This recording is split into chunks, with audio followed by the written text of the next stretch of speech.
Welcome back, Healthy Club fans.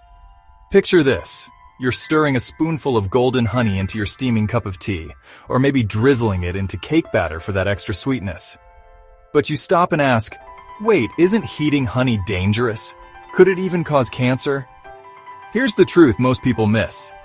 When honey is heated above about 60 to 70 degrees Celsius, that's 140 to 158 Fahrenheit, it starts to form a compound called hydroxymethylfurfural, or HMF for short.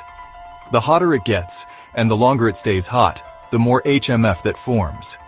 Now, at really high levels, like in industrially overheated honey, HMF can be harmful if you consume a ton of it. But is your morning tea or home-baked cake putting you at risk? Honestly, you don't need to worry. The small amount of HMF that forms when you add honey to hot tea or bake with it at home is nowhere near enough to cause cancer or toxicity. It's just a tiny fraction compared to the levels found in badly processed honey. The bigger issue is that heat destroys the antioxidants and natural enzymes that make honey so healthy in the first place. So what's the bottom line? If you want all those health benefits, add honey to your tea after it's cooled a bit. Warm, not boiling hot. For baking, it's totally fine to use honey in moderation. Just know you're losing some of those good nutrients.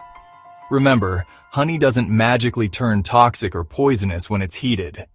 It just loses some of its healthy punch. So relax. Enjoy your tea and cakes without fear, but add your honey wisely.